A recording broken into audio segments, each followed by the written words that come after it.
I thought it would be fun to talk about what it was like being a kid in a wheelchair. Honestly, I was very lucky to have my amputation and my spinal cord injury happen when I was so young because I was still learning how to exist.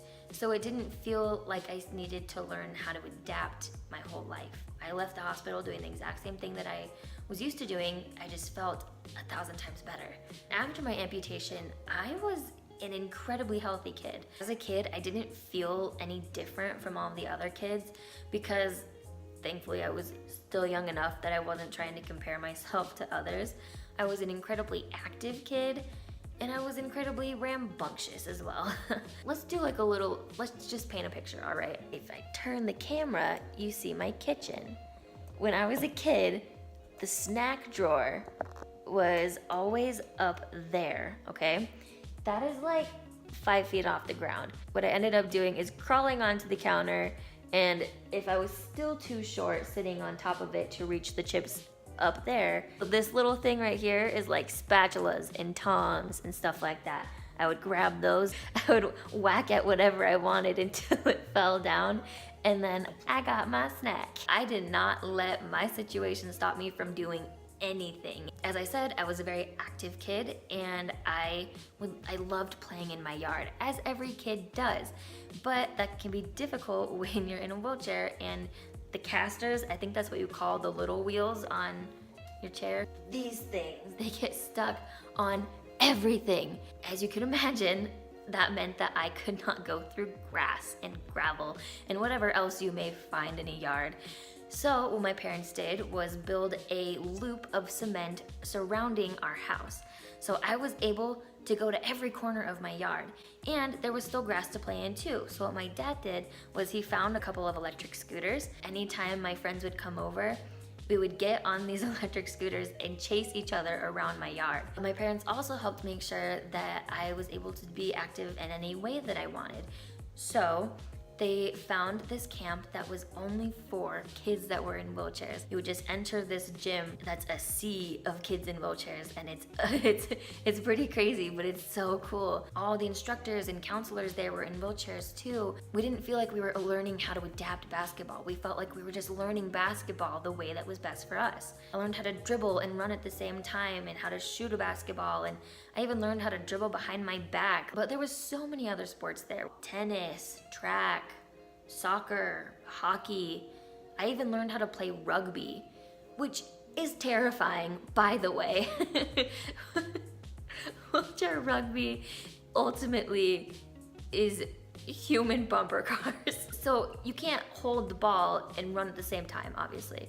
So you put the ball in your lap, and you have these special chairs that have these rims around them to try to prevent casualties, but they still definitely happen.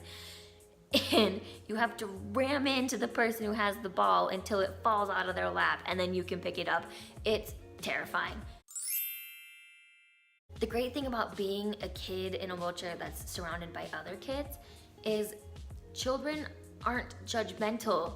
They're just curious. Honestly, if I ever ran into an issue, it was always with adults rather than kids. The facilitators in the school thought that they had authority and control over my own actions. They were just trying to help me, but what they didn't realize was they were helping too much. I understand if you're dealing with a kid in general, they may not know what's best for them, so at that point you do have to guide them, but there reaches a point where they start to comprehend what's going on, and you need to communicate with them.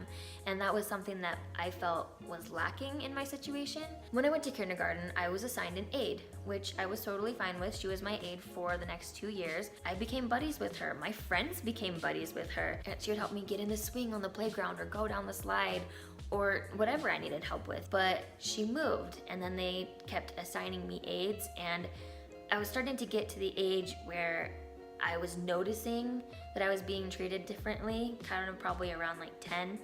And I was like, well, no one else is getting help with this. Why am I the only person that has an extra human with me in every class, you know? One, I was salty because they were trying to replace my buddy that I already liked.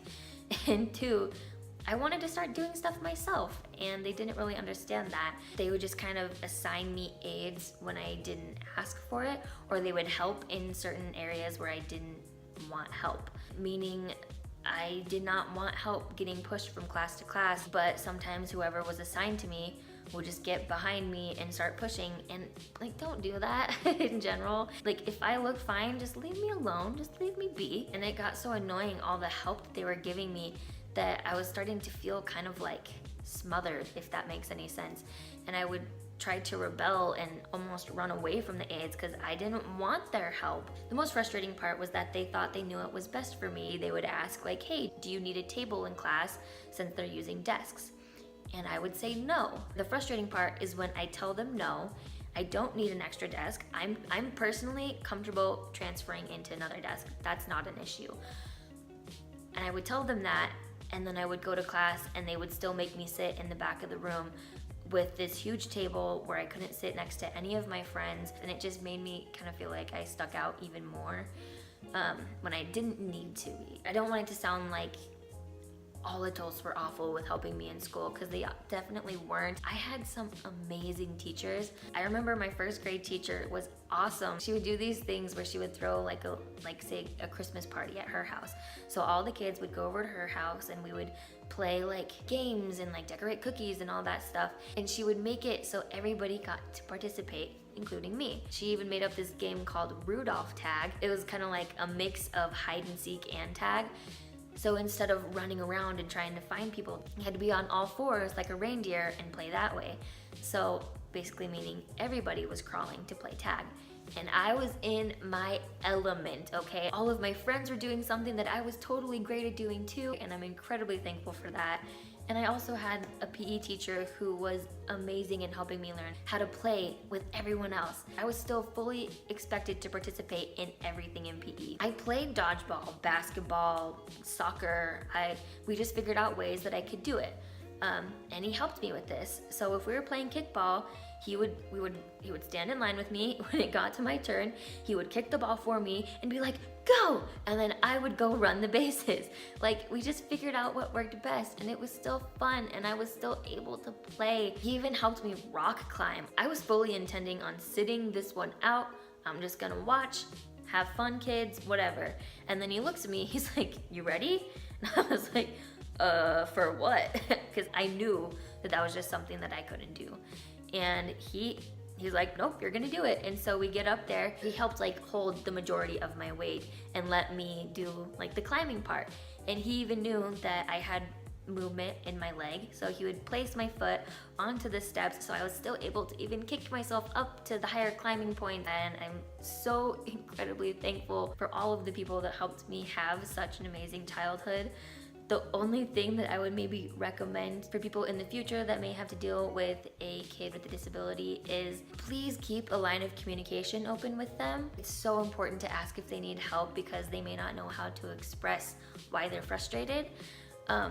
But if they're doing fine and they tell you, no, I don't need help, you need to respect that and not try to think that you know what's best for them. They're not the one that has to deal with being frustrated, not having any liberty to make your own choices. It's easy to think that you're helping when you're not the one dealing with the repercussions of that decision. So if you did like hearing what it was like being a kid in the wheelchair, please make sure to like, subscribe, share. If you have any questions for me, please make sure to leave them in the comments and I will try my best to address them in future videos.